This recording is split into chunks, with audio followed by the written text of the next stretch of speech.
Masechet Yoma, Daf 61. Our major topic today are the various stages. And if you mess up, like you spill something in the middle, what stage do you go back to? We're going to start off talking about Yom Kippur. On the second half of the page, we're going to transition into Misorah, who also has to do sprinkles inside, outside, various stages. And there also the question comes up: if you spill it, and then you go and get more new material, at what point do you go back to? So let's clarify the Mishnah, hopefully clearer than the way I explained it yesterday. We have two opinions. First is Tanakama, that says everything has to be in order, and if you spilled something in between, if let's say you didn't finish matanot shebifnim, the ones in Kodesh Kodashim, and it's spilled, you go and you're going to bring another animal of that kind. If you spilled the sa'id, you bring another sa'id, and you go back to the beginning of whatever is bifnim. Vechen b'hechal. Vechen b'hechal means if you finish the Kodesh Kodashim, then that's done. You never have to go back to that. Then on outside, while you're sprinkling in the curtain, you do the pod, and then you take the sa'id and it spills. In that case, you have to go back to the beginning of the Kodesh section, right? They have to do the curtain back again. But you don't have to go back to Kodesh Kodashim. If you finish the curtain and then you get up to the Mizbach HaZahav, and let's say you sprinkle the corners, but not the middle, and then it's spilled. Okay, so then you have to go get new blood, you do shechita, another animal, and you go back to the Mizbeach section. So each stage, once you complete the stage, it's done, it's checked off, and you're fine. But in between the stage, you have to go back to the beginning. That's Tanakama, which we're going to see is actually the same as Rabbi Meir. However, Rabbi Elazar and Rabbi Shimon say, no, you don't go back even to the beginning of the stage. Wherever you stopped, that's where you continue. If you stopped in the middle of, you did one up and then it spilled, then it's okay. You did the one up already, just start and do 7 down. If you did the pot already, you don't have to go back again. You just continue with the sa'ir. That was the machloket that we saw in the Mishnah. And so we're going to now elaborate on it, and bring various relevant sources. So we start here with a question. Amar Ola, a statement. Sa'ir sheshechato kodem matan damo shel pad lo asa velo kelum. So let's say someone did the shechita on the sa'ir before he put the blood of the pad. In general, the correct order is to slaughter the pod, bring the blood of the pod into the Kodesh Kodashim and sprinkle it. Then, after you sprinkle the pod, you go back out and do shechita on the sa'ir. And if you did it, the shechita of the sa'ir first, and then sprinkled the pod, no good. You got to do the whole thing again. That's Ula's statement.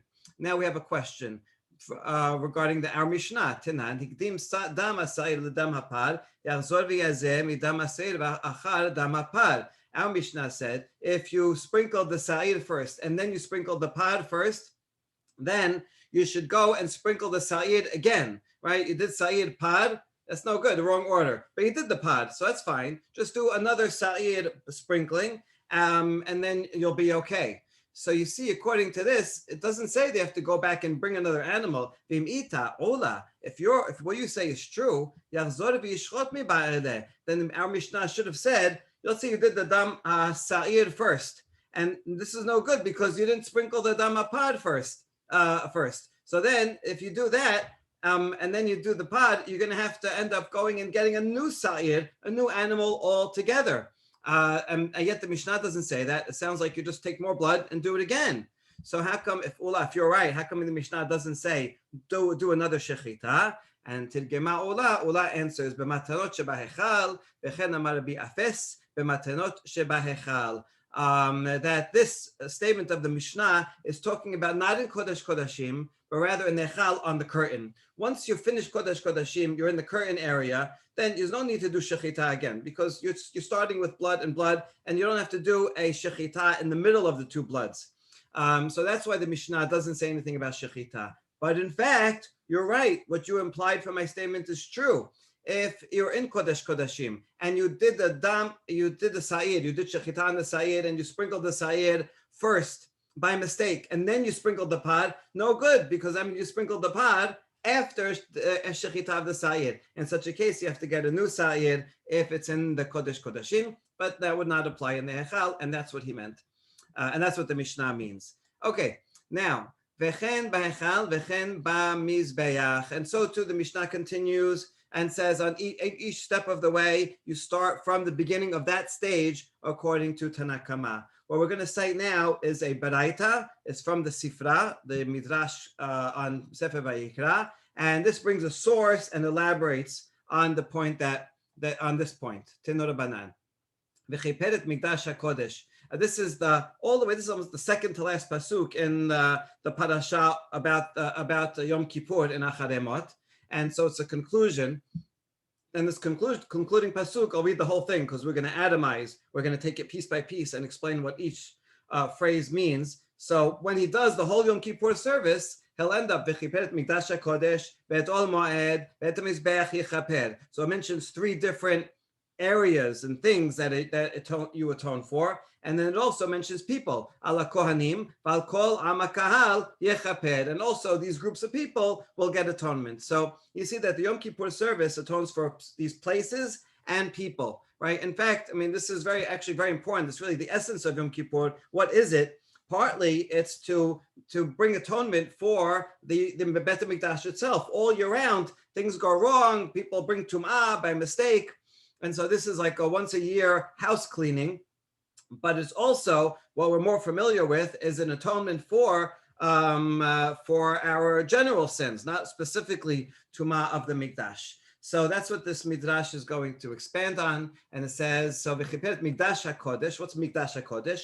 Ze lifnai v'lifnim. That's the Kodesh Kodashim. The word Ohel Moed is a Heichal. That's the rest of the inside part of the Bet HaMikdash. Mizbeach kemashma'o. Mizbeach means this, the Mizbeach itself, which could mean the Mizbach HaZahav, even though that's also included in Ohel Moed, or it could be the outside Mizbeach, although that's included in the courtyard, and that's going to be next. Yechaper, Elu HaZarot, the word Yechaper itself, even though it's not another thing, but it is another word, that includes the various courtyards. So I suppose Mizbeach needs a special one because it's especially suspect. It's things that are tameh can go on the mizbech, so it needs its own word. Okay, once we finish the people, the places, now we go to the people. Hakohanim kemashman, that's the priests. Amakahal elu Yisrael, the whole congregation, that's the whole nation of Israel. Yechaper elu halviim, the extra word at the end. Even though it's a verb, but still an extra word, that includes the Leviim. Hushvu kulan lechapara achat. And here's his point. These three different people, groups of people, Kohanim, Leviim, Israel, they all are together in one act of kapara. Shekulam mitkaperim b'sa'ir ha'mishtalech b'shar aberot divrei Rabbi Yehuda. What is the one act that includes everybody? That's the sa'ir that we send out la'azazel. So there, everybody gets included in that one act. So here, what you have is that the pod that the Kohen brings, right? That the Kohen Gadol brings, that pod will atone for the tum'ah in the Bet HaMikdash. If someone entered the Bet HaMikdash while they're tameh, brought something, it became tameh when they were in the Bet HaMikdash, all those things are atoned for by the pod. The pod is only for the yearly house cleaning of tum'ah.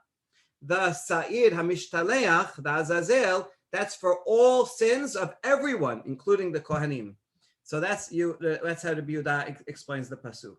Rabbi Shimon is going to argue just on one of these points, on the general sins of a Kohen. He's going to say that those are atoned for by the pod, not by the Seder Mishtaleach. Okay, so here let's see how he says it. Rabbi Shimon Omer, Keshem shedam ha'sa'ir ha'na'asa b'fnim, mechaper al Yisrael betumat mikdash ve'kadashav, just like the sa'ir that's done inside atones for Yisrael and its tum'ah, right? So in other words, the one on the inside, we have the pod and the sa'ir. The one that the sa'ir is for all tum'ah that's related to Yisrael, the house cleaning for sins that Yisrael did regarding tum'ah. So too, the blood of the pod, the blood service of the pod, atones for what the Kohanim, if the Kohanim bring tum'ah into the mikdash. So therefore, the blood of the Seder and blood of the pod are work together for Yisrael and for Kohanim. And now, וכשם שווידוי של שעיר משתלח מכפר על ישראל בשעת עבירות, כך וידוי של פר מכפר על הכהנים בשעת עבירות. And here's his equivalence regarding the general sins, just like the vidui of the Seil Azazel, that atones for the general sins of Yisrael. So too, the vidui on the pod, on the cow, on the bull that's brought inside, that is mechaper for the general sins of all Kohanim. So you see, according to the Bishimon, there's a clear separation between Kohanim and Yisrael. Kohanim, they get atoned for Tum'ah with the blood of the pod, and they get atoned for all other sins with the vidui of the pod. But the pod, that's it. They only need the pod. Whereas all of Yisrael, they get atoned for sins relating Tum'ah and the Mikdash with the blood of the Sa'ir. There is no vidui on the Sa'ir of the Sa'ir that's brought inside. And they get atonement for all general sins with the Sa'ir that goes to Azazel. So the Seder Azazel, that's the key difference between these two opinions. According to Rabbi Yehuda, the Seder Azazel atones for everyone's general sins, including Kohanim. According to Rabbi Shimon, Seder Azazel atones only for the general sins of Israel and not for Kohanim because they have the pod. Okay, so that's a bit of a tangent, but we brought it for the beginning part, which explains the different areas are each separate stages. That's the point. Each one is a separate stage, and therefore, if you mess up in the middle of one, you only go back to the beginning of that stage. You don't have to go all the way back to the beginning of the day. All right, so that's the first braita. Now we're going to quote another braita. This braita is an elaboration of what we already said in the Mishnah. It just explains it in a lot more words, but doesn't say much that's very new. So just have to follow along. It's wordy, but it's pretty easy. Tenor Banan, Vechila mikaped et hakodesh. This is a pasuk, also in Acharemot, but a little bit earlier. I'll actually show it to you. This is the pasuk after he did all the blood service of the pod and the sa'ir and all that on the mizbeach. He finished all that. So then there's a concluding pasuk, Vechila mikaped et hakodesh.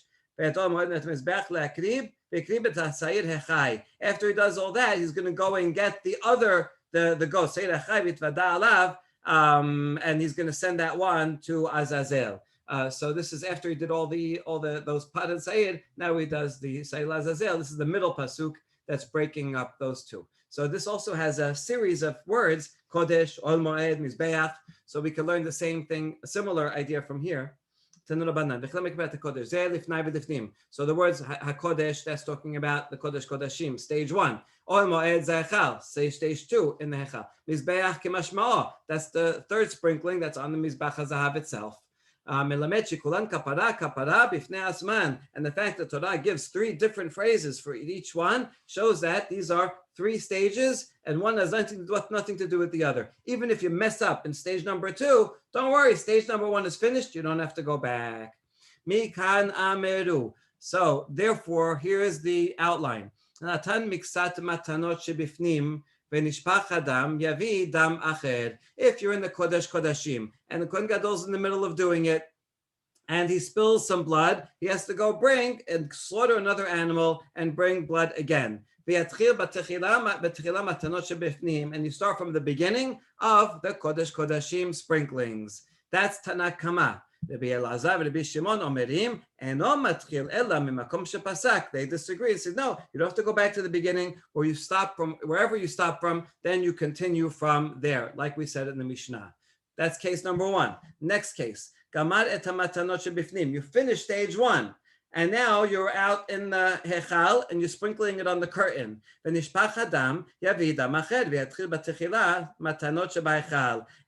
say on his way out, right, as he's coming out of the curtain, it spills, so he has to go get new blood. Everybody would agree with that. You have to start from the beginning of the curtain service. But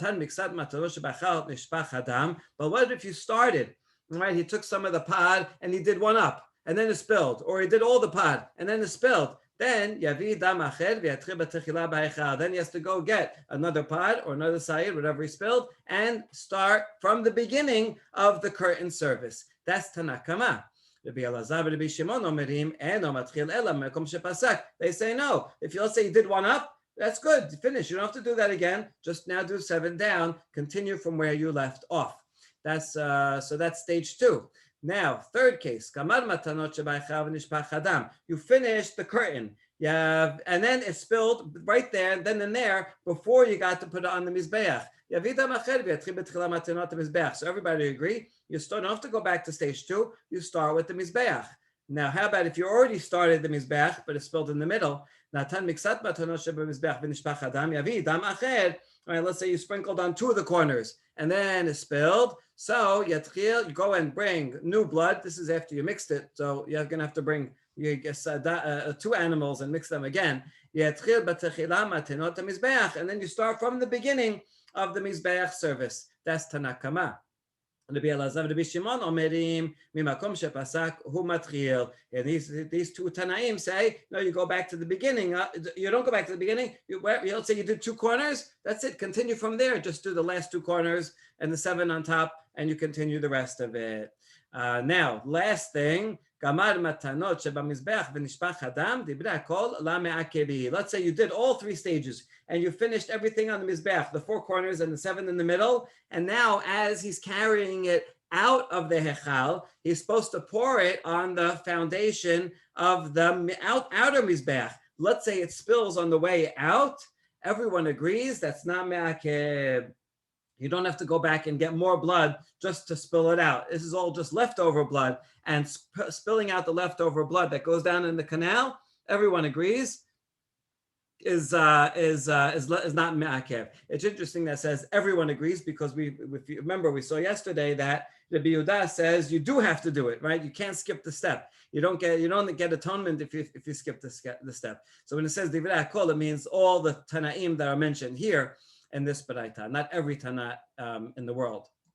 Good. That's the end of this baraita. So you see that it really just elaborated, maybe just a new point at the end, but the rest of it is exactly what the Mishnah said. The Mishnah is a bit terse, so this is a lot more wordy. Now, Amar Rabbi Yochanan, Ushnehem Mikra Echad Darshu. Rabbi Yochanan says that these 2 Tanaim, Tanakama here and Rabbi Elazar and Rabbi Shimon, even though they disagree, they each derive their different opinions from the same pasuk. Rabbi Yochanan seems to like this kind of derivation when you have 2 derivations from the same pasuk. We saw this yet another one yesterday. So he says here, Midam Hatat HaKippurim Achat Bashana. The context of this pasuk is in Shemot 30, which is the building, the construction of the Mizbach HaZahav. And there it says that this Mizbach HaZahav, you're going to atone for it with the blood of a chatat once a year. On Yom Kippur, we atone for the Mizbeach. So this word achat, that's what they're each going to derive their different opinions from. Rabbi Meir, okay, so here you see Rabbi Meir is a reference to Tanakama. Even though Tanakama was not named in this baraita or in our Mishnah, we have a rule that general Stam Mishnah is Rabbi Meir. And so that's, so we say Rabbi Meir. He's the one that says you have to go back to the beginning of each stage if you messed up in the middle. So why? Since it says the word achat, that means that the entire stage has to be done by one animal, one chatat animal. So let's say you spilled the pod in the middle. So what are you going to do? Half with pod number 1 and half with pod number 2? No good. You have to be only one pod. That's why if you spilled in the middle, go back to the beginning of that stage. At least that whole stage will be done with one pod. So that's what we learned from the word achat.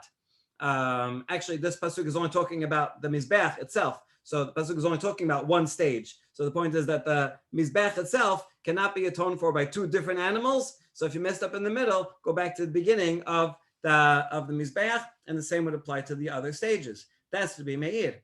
Rabbi Elazar, Rabbi Shimon Sabre, chitui echad amati lecha velo shene chituyin. He's learning the word that this chatat, not as the chatat animal, but the act of sprinkling. That you have to do one sprinkling for each required sprinkling, and not 2, not double up. And according to, they would say to the Bimei, according to you, let's say I did 2 corners of the Mizbeach and then it spilt. So then you're going to go get a new animal and do those two corners again. No good. You can't do the two corners again. You have to do each corner once. If you did them once, that's it. You don't go back to the beginning. You start off wherever you came from. So they both have an idea of one, but the question is, what does the one apply to the animal or to the number of sprinklings for each requirement? Okay, good. So now that is concludes for now our discussion of Yom Kippur. What we're going to do now is do a very interesting comparison. This is when the rabbis talk about someone who's the highest level sage who can do sevara and mevin davar mitoch davar. Right, that means you're taking two different contexts and comparing them. There's the early stage when the student is young, is just memorizing, has to learn the whole Mishnah, just get all the knowledge in. But this is now taking two different areas and comparing them. Is what they call Gemara or Sevara. So that's what we're going to do now. We're going to focus on the Mesorah. Mesorah, after he's finished his days of waiting and he's ready to bring his Korban, he has to do a few things. Number one, he has to bring an Asham, and the blood of that Asham, the Kohen will put on his earlobe, on his earlobe, on his thumb, and on his right toe. So that's blood stuff. And he also brings a log of oil. And that log of oil, the Kohen will sprinkle in the Hechal 7 times. And then he will take the oil and put it on the Mesorah, who's becoming Tahor, also on his thumb and on his toe, on earlobe, thumb, toe. And that's how he gets a kapara. So you see, there's a bunch of different stages. And just like with the oil here, you have part of it is sprinkled in the hechal, and then part of it is sprinkled outside the hechal. So you have different stages. So we can ask the same question. What if in the middle of this, the Kohen, we're going to see that actually the Kohen holds the oil in his hand, in his palm. So it's easy to spill. What if he spills it in the middle? Let's say he did the inside one, and then he spills it on the way out. What happens? Does he have to, he obviously goes and gets more oil. Does he start again from the beginning, or can he continue? Let's say he put it on his earlobe, but not on his thumb, right? And he spills it. Does he have to go and start again or not? That's what the question we're going to be dealing with. And we have the opening baraita, Tanya Amar Rabbi, Li Hilek Rabbi Yaakov Belugin. So Rabbi, that's Rabbi Yehuda Nasi, says that Rabbi Yaakov, his teacher, taught him that it's different regarding Lugin. Do not compare Mesorah to the Yom Kippur service. They're different. On Yom Kippur service is a machloket. But you know what? Regarding the Mesorah, everyone agrees that you go back to the beginning of each stage. Okay. So there's a difference. Chilek means there's a difference between Mesorah. Everyone agrees here. You go back to the beginning. So that's what Rabbi said. Now we ask a question, Velo, is this really true that there's no disagreement regarding Mesorah? We have a Baraita that says there is a disagreement. We'll read the Baraita, but you'll see it says exactly the same breakdown between the Tanaim as it says here for Yom Kippur. So here we have V'Tanya, Natan miksat matanot shebifnim, v'nishpach halog. Let's say you did 6 of the sprinkles inside, but there's one missing, and then it spills. So then you go bring oil again, new oil. You go back to the beginning. You have to do all 7 again. That's Tanakama. No, you did 6. That 6 is good. Just do 1 more. You start wherever you stopped. What do you see here? That Rabbi Elazar ben Shimon do disagree regarding Mesorah, the same way they disagree with regarding Yom Kippur. So the statement of Rabbi is not correct. It contradicts this baraita. Gamar matanot shebachal v'nishpach halog. Similarly, the baraita goes on and gives another example. You finished the ones in the echal. You did all the 7 sprinklings in there, and then it spilled afterwards. Yabi log acher v'yatchil b'techila matanot shebabehonot. Then you have to get new ones, and you're going to start with the sprinklings on the body of the Mesorah. Natan miksat matan b'behonot v'shpach halog. Let's say you did his earlobe, you did his thumb, but you didn't get to do his toe, and it spilled. You don't go back all the way to the hechal, but you start again with his earlobe.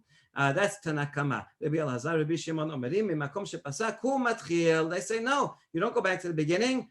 Wherever you stop, that's where you start again, and just start with his right toe. That's the first thing that's the thing that you missed. Good. So Gamal matanot shebehonot v'nishpach halog dibra kol matanot harosh lo me'akebot. Let's say you finished and you did his toe, you did everything. You did his toe, and then you didn't put it on his head. The last step in the Pesukim is you take the rest of the oil and pour it on his head. So let's say you didn't get to do that. Everybody agrees that pouring on the head is not me'akev. You see the parallel, even the parallel language between the two cases. See, the pouring on the head is similar to pouring out the leftover blood onto the Mizbeach on Yom Kippur. Okay, so you see that it's exactly parallel, looks exactly the same. So this is a challenge to the Braita about Rabbi. So we know what, we change it. Ema li shana Rabbi Yaakov belugin. Rabbi, instead of saying li chilek, we change chilek to li shana. That Rabbi Yaakov taught him that whatever you learned about Yom Kippur is the same regarding Mesorah. Just like on Yom Kippur there's a machloket, so too in Mesorah there is a machloket. According to Tanakama, if you spill something in between, you go back to the beginning of that stage. According to the other two Tanaim, if you spill something in the middle, you just go back to that spot, that exact sprinkling that you were up to. So that's what we conclude regarding that. Good. Now that we brought this whole Braita regarding Mesorah, we're going to analyze a few aspects of it. Amar Mor, you just mentioned in this Braita, Matenot Harosh en me'akevot, that if you spilled all the oil after you finished the toe, but before you got to put it on his head, it's okay. He achieves atonement. My tama, why? What's your source? Mishum tichtiv hanotar min hashemen. I'll read the whole pasuk. Asher al kaf hakohen. See the rest of the leftover of the oil that's in his palm.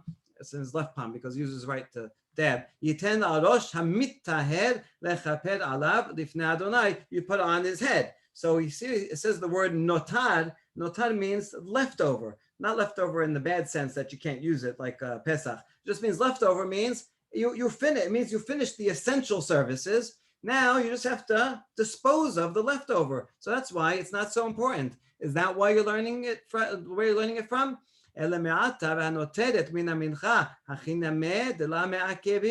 going to bring yet a third context, which is a mincha offering. When you bring a mincha offering, let's say you have a lot of flour, the Kohen takes part of it, right? Just the komets, he puts that on the mizbeach. The rest of it will be eaten. But there's a law that when he does the kemitzah, and he puts it on the fire, the leftovers have to be present. Like let's say leftovers all of a sudden get lost or eaten or go burnt up in a flame beforehand, it's no good. The noteret has to be there. So you see that noteret in the case of mincha is referring to something that actually is necessary. It's not just leftovers, not so important, who cares? We don't say that. So the word notar by itself does not necessarily mean that it's not essential, not important. So what's the difference? So we have an answer. If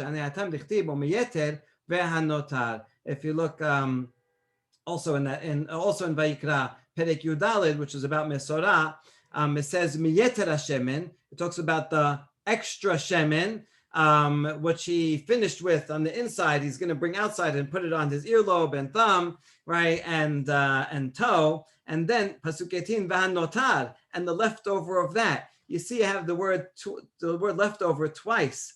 So the one that went on his limbs, that was already leftover. The one that goes on his head is leftover of leftover. So that's why it's not essential, right? The first yeter would be parallel to the first mincha. The second v'han notar b'Hashem in pasuk 18, that shows that it's really totally leftover, and we just have to dispose it. And so that's why it's not me'akev, it's not an essential service.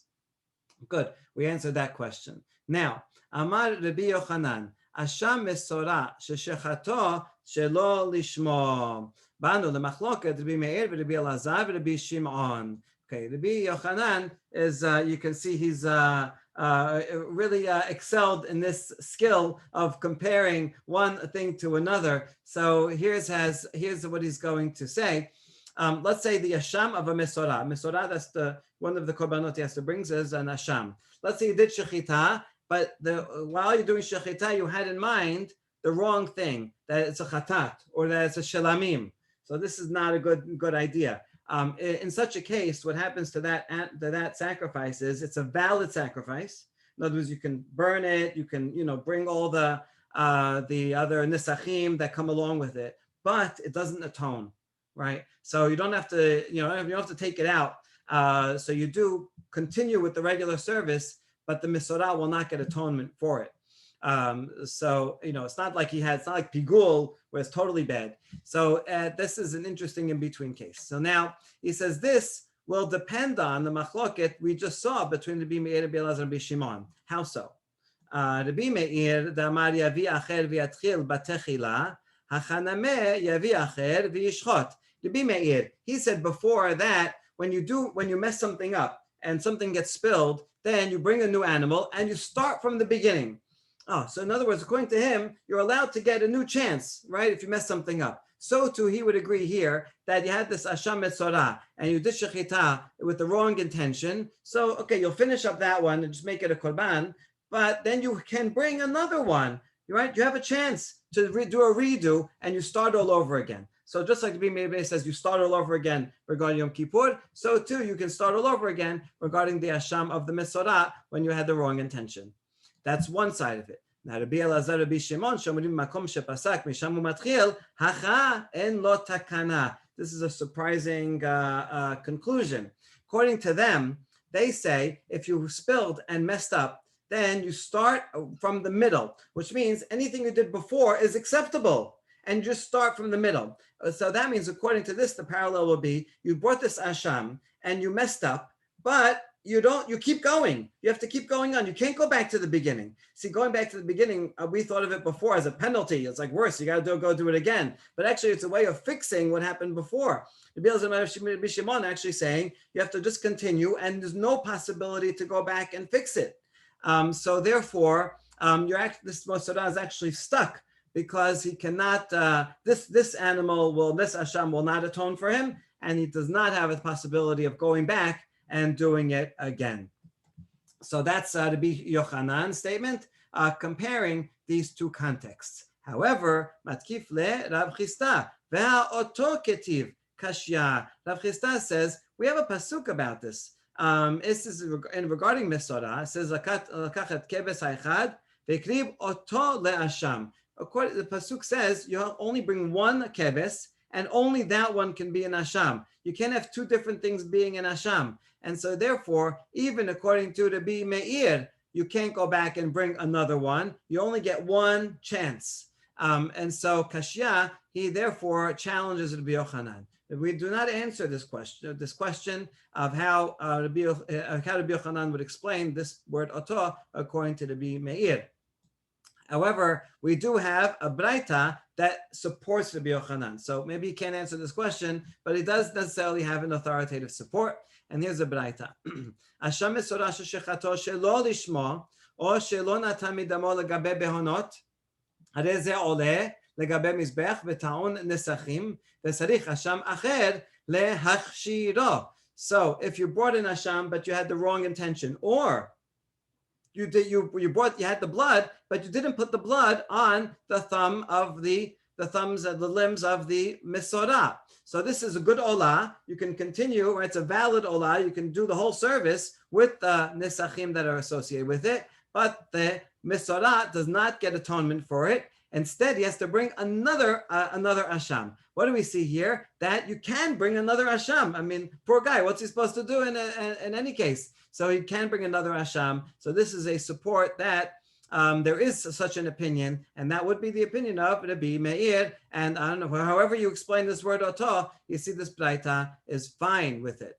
Now, Rav Chisda amar lecha, mai sarich ve'en lo takana. Rav Chisda, how are you going to explain this braita? He says something very interesting. When it says sarich asham, you require an asham. Yeah, you're required, but you can't bring it.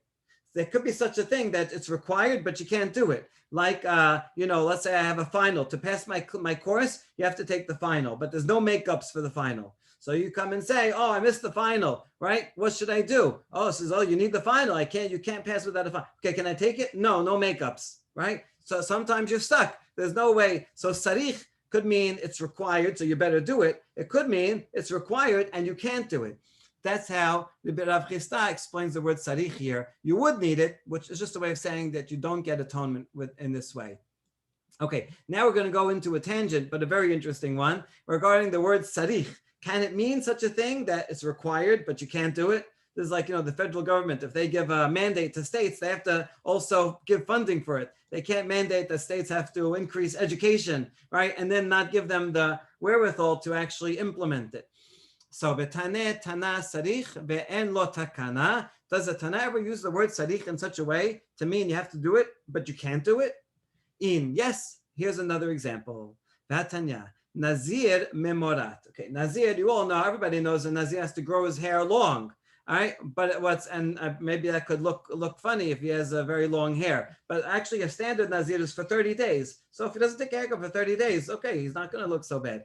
The harder part for a Nazir is when he finishes, he has to shave his head, right? No hair at all, totally shave his head. Which is actually not allowed for a regular person. You can't cut your peot, right? But a Nazir does shave his head. Now, here's our question. What if someone is bald, like Mr. Clean? He has no hair at all. So how is he going to shave his head? Does he have to? What does he do? How does he fulfill this mitzvah of shaving his head? Two opinions. Bet Shammai Omerim, Sarich ha'abarat ta'ar. Bet Shammai says he has to shave his head anyway. So what does that mean? He has to just put a razor on it, even though nothing's going to happen, just to do it? Right? Or does it mean that he can't do it? So we'll see what this means. Bet Shammai Omerim and Sarich ha'abarat ta'ar. Bet Hillel says the point is to get the hair off. If he has no hair, he's bald already. That's okay. He's good. He can fulfill his final conclusion of the Nizirut. So Bet Hillel's no problem. Rabbi Avina says about this Braita, Keshomrim Bet Shammai Sarich ve'en lo takana. What Bet Shammai over here means isn't just that you take a razor and put it over a bald head. It means you have to and you can't do it. There's no way to shave the hair of a bald man, and therefore he's stuck. This Nazir is stuck, so he cannot conclude his rituals. Okay, so yes, we see example of the word sarich. That means it's required and it's impossible to accomplish. Now, that statement of Rabbi Avina is in contradiction to a statement of Rabbi Pedat. Upeliga de Rabbi Pedat. Damar Rabbi Pedat, Bet Shammai Rabbi Elazar Amru Davar Echad. He says that there's an equivalence between what Bet Shammai said just now and what Rabbi Elazar says. What are they? Bet Shammai Hadamaran. Bet Shammai is what we just talked about. He says a bald Nazir cannot fulfill the mitzvah of shaving his head.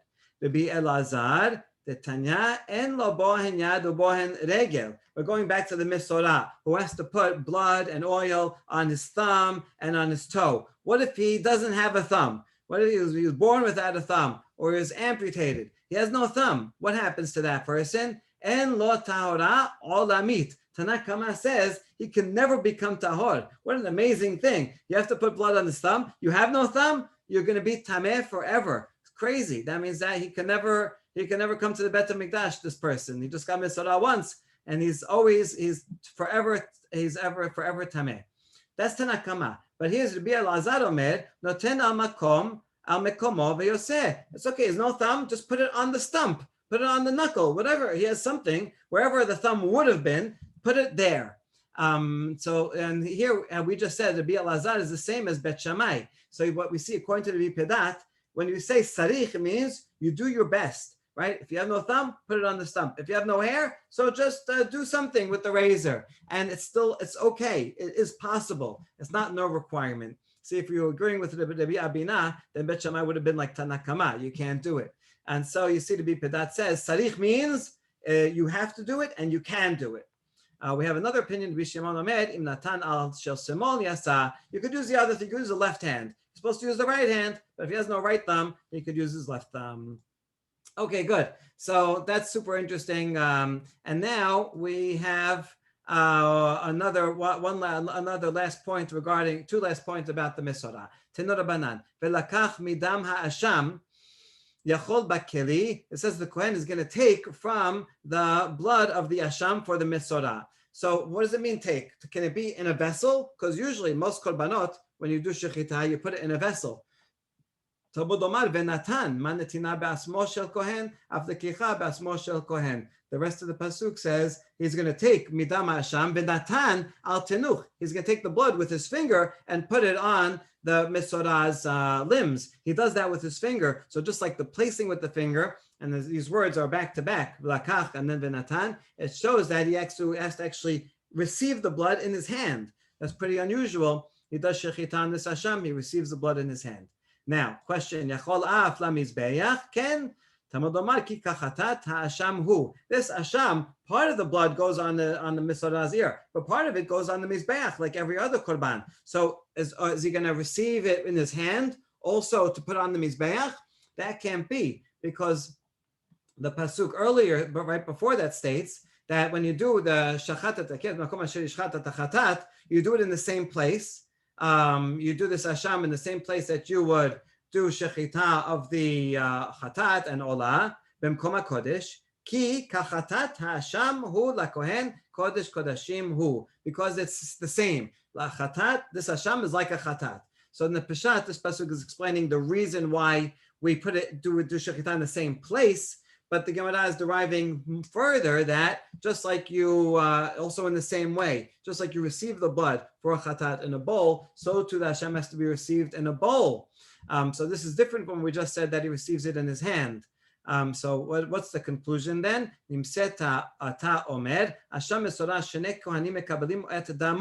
actually need two kohanim to be receiving its blood. So you have a kohen, so someone who does shechita, you have two kohanim there, one with his hand and one with a vessel, and they both receive some of the blood. The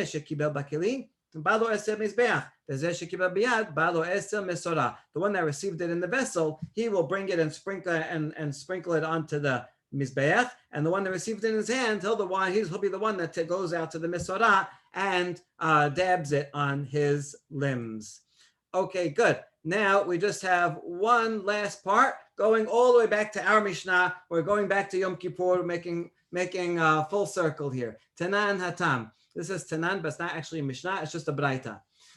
This Braita teaches V'chulan metamein begadim v'nisrafin abet hadeshen. Okay. Now, for Yom Kippur, once you finish with the par and the sa'ir, the carcasses of those animals, after you did everything, they are taken out to Bet Hadeshen as a place outside of the Bet HaMikdash, and they're burned there. The Kohen that brings them out, his clothing becomes tameh. So that means mitamin begadim. So it's saying, this Baraita says all of the animals have the same law. So for sure, everyone would agree. Let's say you just had two animals, Pod and Said, and you didn't spill anything. So then you take it out. The question here is, what if it spilled and you had to go get a new Pod or a new Said? Maybe two, maybe three, maybe you spilled a lot of times. Now you have a whole bunch of carcasses. So Rabbi Shimon, their opinion is, since you used all of them and all of them are important, and remember they're the ones that say you start wherever you stopped from, you keep going. So according to them, all these animals are important. So you have to bring all of the carcasses out to be burned, and the Kohen who brings them all will be his clothing will become tameh.